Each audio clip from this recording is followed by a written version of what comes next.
My,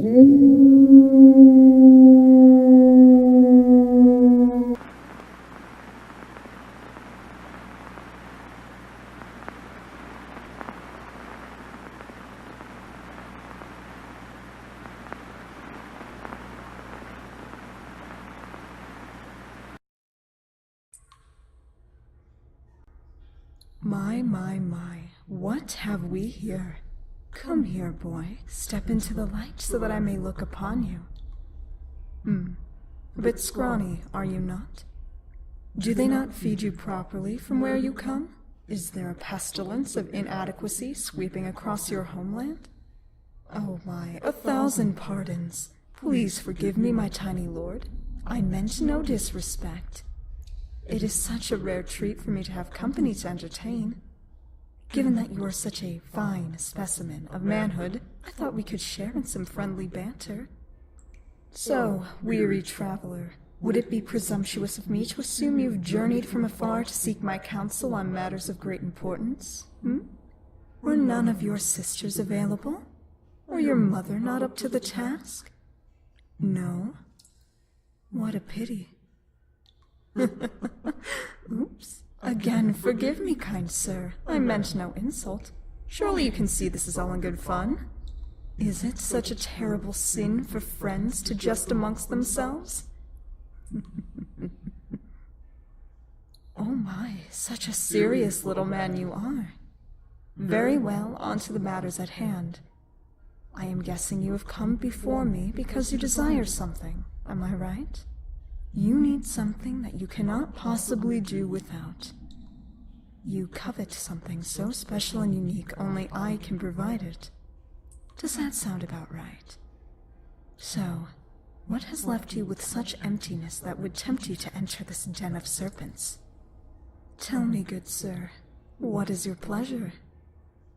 Wait, let me guess. Is it jewels or gold, or is it power and glory? Do you crave vengeance over a rival to restore your honor? Or is reclaiming a stolen birthright to the heart of your quest? Perhaps you desire to be concealed from Hades himself and be made an immortal? Coincidentally, I hear there's a vacancy for the god of the impotent and flaccid. You'd do nicely in that role, I would predict. Will you beg me to give you the face of a hero from old? A bold and handsome face that is so pleasing to look upon that all will be enchanted if found under its gaze? Understandable. You are quite the hideous little beast, are you not? I imagine the feral cats within your town square cause much property damage as they flee in terror upon your approach. Ah, could it be a woman? A soft and delicate creature whose beauty rivals that of even Helen of Troy? Or is it a man? Which honestly makes much more sense. With some work, I see potential in you for becoming an adequate housewife. At the least, you would make a pleasant trick or fun toy or plaything for the true men of your village. Oh, come now, worry not. I am not one to judge. I believe everyone should be free to love whomever they want. My goodness, little one, such a frown. Can you not see the humor in yourself? For I do not mock you, well, not entirely. However, I must admit that I do get carried away at times. Nonetheless, you are right. A terrible host I've been, and most inconsiderate towards your moment of glory. This moment is not for me. This day was made for you. You, O brave knight of unfulfilled dreams. It is for you, O wise scholar whose knowledge is unsurpassed in how not to please a woman. This day was made for you, O mighty adventurer from the land of hairless men with unusually high voices. Your quest awaits, O prince of disappointment to your father. Shall we begin? My game is quite simple, though much is at stake. Listen to my 3 tales that hide clues that reveal my true name. When you know the answer, call it out, and you will have won the day. Yes, good sir, that is all I ask. Every one of your heart's desires will be yours for the taking. You will never know rejection or failure for the remainder of your days. All is within my power, except perhaps making you pleasing to the eyes or preventing a woman from laughing when you remove your clothing. Even an all-powerful eternal being such as I have my limits. But seriously, listen carefully and consider all of what you know of me. 3 times have you to speak my name. If you do that, you will walk away from here forever changed. Fail? Well, failure would be quite a humorous end indeed. Listen, for I speak these words only once. I am one of 3 siblings, born from an exile. We had no mother or father, but we have one son. When spoken aloud, my name echoes 3 times proud. Live your life and times that by 2. You'll see my name all too soon. Speak, boy, speak like your manhood has dropped. Let them hang with pride as you vanquish this dark entity with the sound of her own name on your lips. Not a single guess do you offer? Oh, very well, let us continue. It is the beginning of time and the end of space, from all to nothing eyes on an eternal face.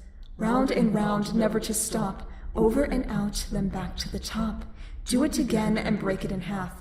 Line it up and hear my laugh. Take one piece and toss it away. Now 3 of us in front of you lay. What say you? Anything? No? One more tale before we come to the end. My name has no letters, no sound of mere words. It's a name of a king, that one you have heard. This mad and insane king his kingdom did burn. His lyre he played as his people did mourn.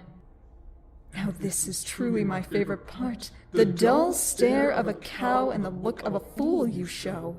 The dread soon begins to creep from the pits of your stomach and is reflected in your eyes. Ah, yes, there it is, I see it. The realization begins to form inside your puny little head. The truth of the matter strikes you like the sting from a scorpion's tail. The terror builds as understanding crashes down upon you from the simple fact that life as you knew it has come to an end, for this game is now over, and I have won. What is this? Tears? Please show some dignity, man-boy. All that blubbering and carrying on, how will you hear the answer to what you failed to deduce? Listen to my final rhyme. Tell me, can you identify me now? Now that it does not matter. My name is of numbers the same as my brothers. One by one I follow next. Encircled by them I stand betwixt. The same they too are called 6 and 6. The youngest child, one of 3, I complete the triad, our dark trinity. We are the same, no more or least. We are the mark of the beast. You look confused, son of Adam. Do you not know me? Many names and titles I've carried in my time, but 6 is definitely the one I have favored the most. What? Oh, did you truly believe we were mere ink to be embedded in the skin of your flesh? Did you honestly believe we would forget about your vain hearts and believe you would voluntarily blemish your own face with our mark for all to see? Did you think we were such incompetent fools to allow our purpose and design to be spread like mundane chit-chat in a book of revelations? You are such simple creatures with such simple thoughts. You know nothing of the world and its higher planes that interconnect in all sight, sound, touch, and smell, such primitive means in which you view your world. I almost feel pity for you, if it was not for your arrogance. Now, come here, slave, so that I may claim my prize. Oh, stop your cowering, child. You flatter yourself with your laughable delusions of grandeur.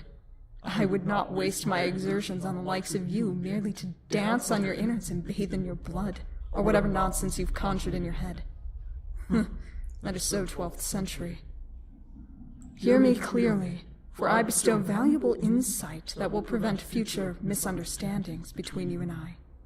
You may boast to be created in the image of God, but do not forget this one simple fact, son of Adam. It was the dirt from which you were created. Dirt, tainted with the defecation of the worms and infested with the larvae of insects within the ground. That is what you will forever be to me. Nothing more than just plain dirt. Servitude. That is what I value, and that is what I have won. I now claim you as mine, both in heart and your soul. The glyph of my order I cut into the flesh upon the back of your neck with my own talon. That will signify to all others that you belong to me, and are not to be touched, unless they obtain my permission, of course. Now, be gone. Leave. Remove yourself from my sight until I summon you again. Hesitation? Now that's a first. Never has one paused nor shown anything but relief at the sound of my dismissal. Have you a question? Yes, I can see it burning in your eyes. I can almost hear it as it comes to rest on the very tip of your tongue. You wish to know, what is the mark? Well, you are full of surprises. I'm surprised to say, but I'm slightly impressed. Such bravado from such a sickly-looking thing. Fortune smiles upon you this very night, for I've grown fond of your girlish mannerisms. Your company is much like having an effeminate pet at my side.